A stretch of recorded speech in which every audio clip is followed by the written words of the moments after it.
É com muita alegria que estou novamente convosco, mais uma semana. Já passou o Natal e estamos a celebrar com a Sagrada Família. Celebramos a festa da Sagrada Família, mas este tempo de Natal é um tempo privilegiado para acompanhar a família de Nazaré. Acompanhámo-la no presépio, acompanhámo-la na apresentação no templo, acompanhámo-la quando os pastores e os magos vieram adorar o menino. Devemos dar a acompanhar quando ela fugiu para o Egito para que o Herodes não mate a criança. Temos que acompanhar a família de Nazaré para aprender com ela a viver em santuário. A família de Nazaré vive um verdadeiro santuário. Mas eu gostava que nos colocássemos também, além deste tempo litúrgico de Natal, sem dúvida, com festas bonitas em que a família sagrada esteve sempre presente, a acompanhássemos, eu ia dizer de um modo particular, nesse mistério insondável da cidade de Nazaré, onde a Virgem vivia antes da encarnação e onde passou a viver com o menino e São José depois da vinda do Egito. E é uma longa e misteriosa vida oculta. Nazaré é um santuário. Nazaré, a própria cidade, se torna santuário da presença de Deus naquele menino Jesus, que depois é um adolescente, é um jovem, é um homem, é o Rabi de Nazaré. Mas a própria família se torna, a casa deles se torna um santuário, mas a própria cidade de Nazaré se torna santuário porque presença daquelas três criaturas maravilhosas, daquele Deus, que é o Verbo do Pai encarnado, da Virgem Maria, a Imaculada, a criatura mais santa, mais cheia de Deus, cheia da graça de Deus, e de São José. Então, eu gostava de que fôssemos a esse santuário que é Nazaré. Nazaré é um santuário. Nazaré é uma graça para a humanidade. É a presença da Sagrada Família e com ela de Deus, da graça, da santidade, do amor, da paz, de tudo aquilo que temos de melhor. Antes de mais nada, eu gostava de chamar a atenção para Nazaré como santuário da presença de um Deus oculto, porque quem olha para Jesus não descobre nele que ele é Deus, nem as crianças que brincavam com ele, nem os seus colegas de escola, nem os que vão com ele à sinagoga a rezar ao sábado, nem os colegas da idade, nem quando ele ia a um casamento ou quando ele ia a uma festa de anos ou quando ia acompanhar alguma família em algum funeral, ninguém descobria naquele Jesus um Deus. Então é um Deus oculto. É assim que na nossa vida também parece que Deus está oculto. Não está, mas parece que está. A gente não o vê, não o descobre, a gente não dá conta que Ele está dentro de nós, à nossa volta, de modo particular no pobre, no doente, no marginal. Continua a ser um Deus oculto, como foi durante 30 anos na vida oculta de Nazaré.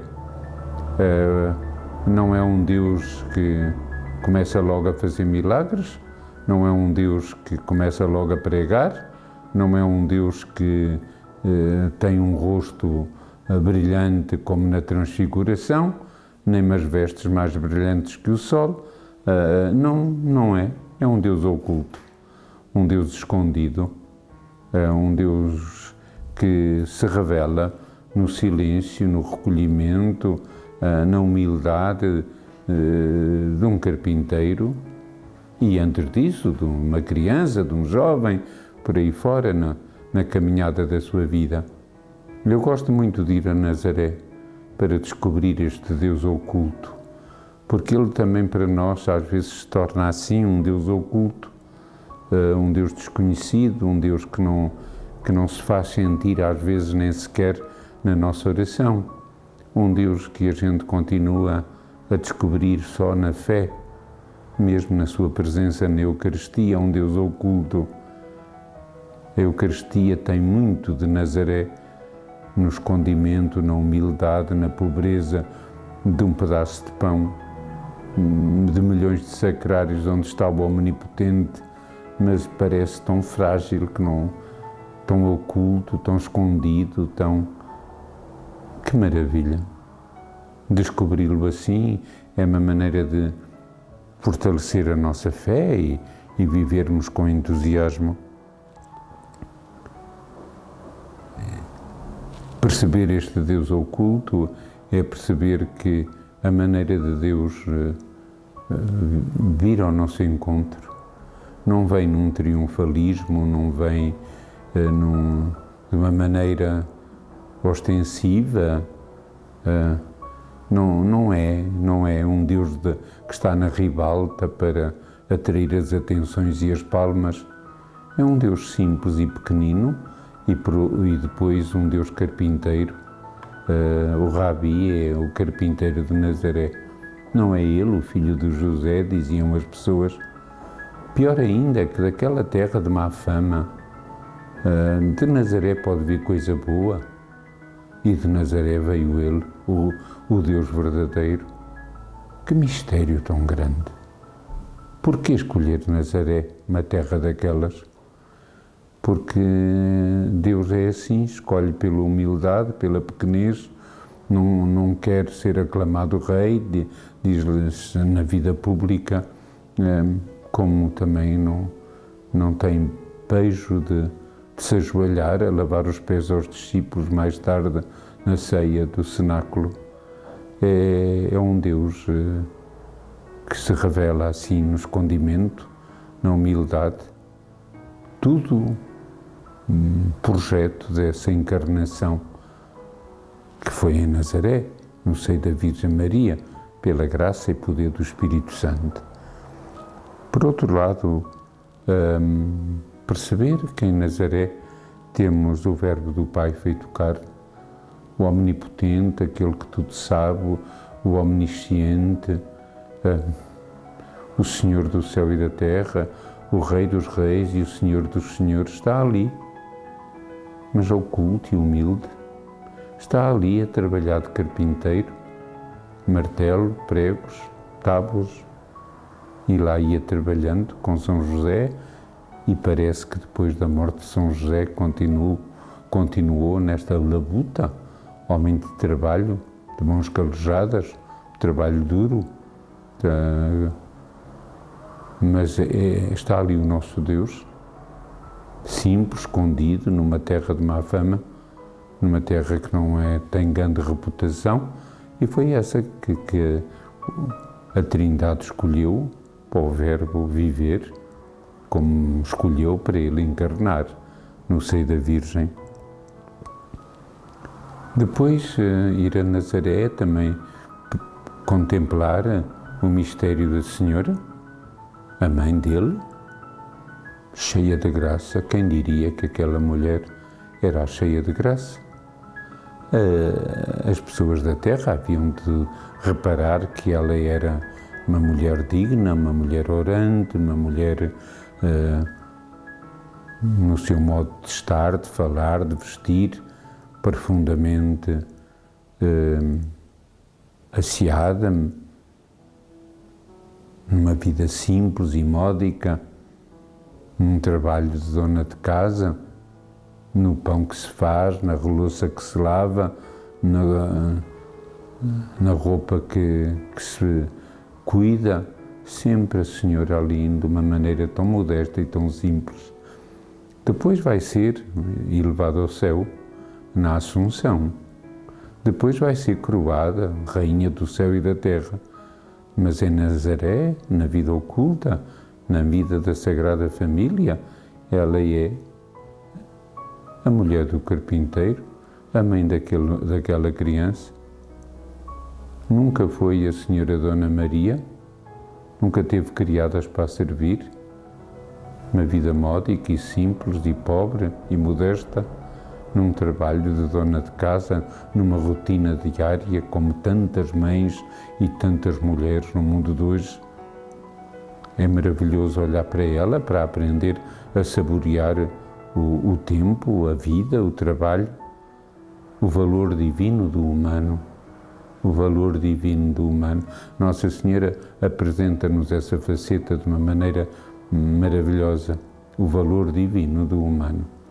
O humano que é fazer uma refeição, o humano que é cuidar do filho e de São José, o humano que é varrer uma casa e cuidar da roupa, o humano que é ser uma mulher da aldeia, que com toda a certeza está presente em muitos acontecimentos, a visitar os doentes, a estar presente quando há o velório de algum defunto, para consolar a família, a estar presente nos acontecimentos festivos da sua própria família, que ela era de lá e tinha lá irmãos e sobrinhos. Então Maria apresenta-se a nós nesta vida oculta na Sagrada Família de Nazaré, com um encanto que nos edifica, nos estimula, nos ensina caminhos de vida e de santidade. E Maria, a cheia de graça, porque cheia de Deus e cheia de amor, há de ser também a mulher da oração do cotidiano. A oração de encontrar Deus em todas as coisas e todas as coisas em Deus. E ela se centra no divino e reza e entra nesta comunhão contínua com o Filho que estava ali com ela, mas com a Trindade Santa, com o Espírito que a ungiu e que a consagrou, e com o amor louco do Pai que a escolheu e a predestinou. Ir a Nazaré, à vida oculta, é no silêncio e no recolhimento, sem nada de especial. Nossa Senhora nunca fez milagres em Nazaré, a Escritura não diz, nunca fez nada de especial, mas está ali a plenitude da vida e do amor. Aprendamos com a família de Nazaré, neste tempo de Natal e cada dia da vida, a viver ao jeito deles, para que a nossa vida seja mais vida de família, mais acertada pelos passos da família de Nazaré.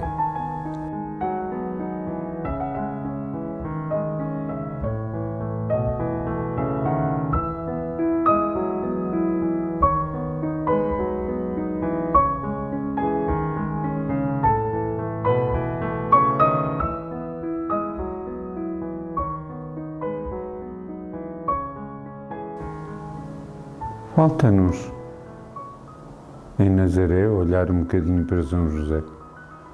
Ele merece. Ele é o homem extraordinariamente fiel ao amor de Deus, fiel ao amor a Nossa Senhora, fiel ao amor a Jesus, de quem é pai adotivo, que não é verdadeiro pai, mas assumiu essa paternidade espiritual e cuidou e trabalhou e velou por eles os dois. Com que encanto, com que carinho. Na vida oculta de Nazaré parece que São José é o mais oculto de todos, porque nunca fala, não aparece palavra nenhuma dita por ele. Em todo o Evangelho, nos 4 evangelistas, não tem uma palavra, não tem uma frase. É de facto o homem do silêncio, o homem oculto, o homem escondido, na pobreza e na humildade do seu coração e também na pobreza e na humildade da sua vida e do seu trabalho de carpinteiro. E muitas vezes havia de estar com as mãos nos pregos e no martelo, mas com o coração em Deus. Muitas vezes por dentro havia de se consolar de ver o menino Jesus a brincar e depois a aprender a trabalhar.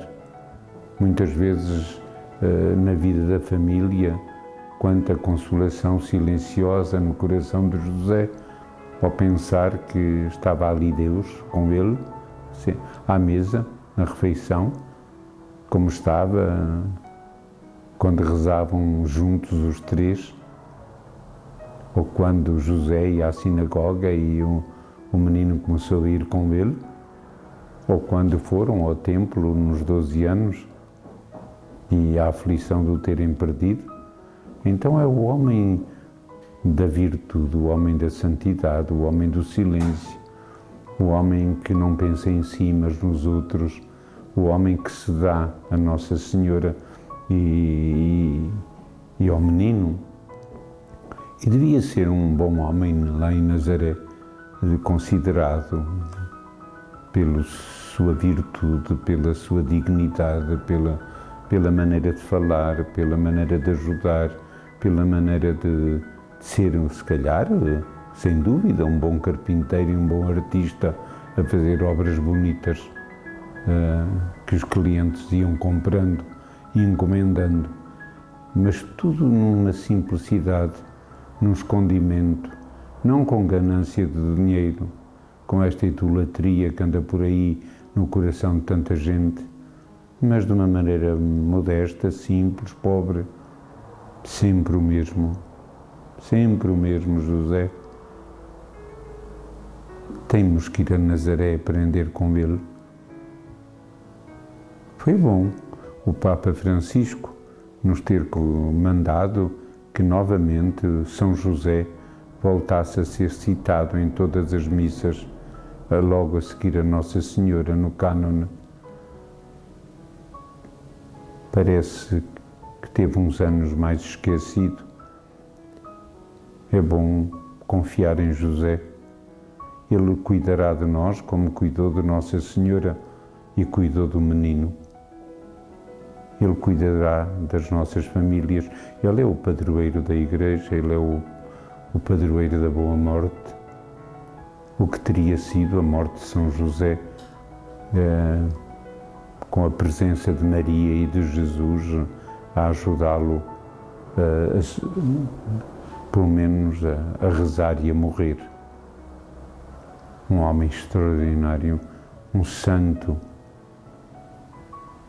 que é para nós um modelo espantoso de vida, de oração, de dignidade, de fidelidade a Deus, de total indiferença e de aceitação da vontade de Deus.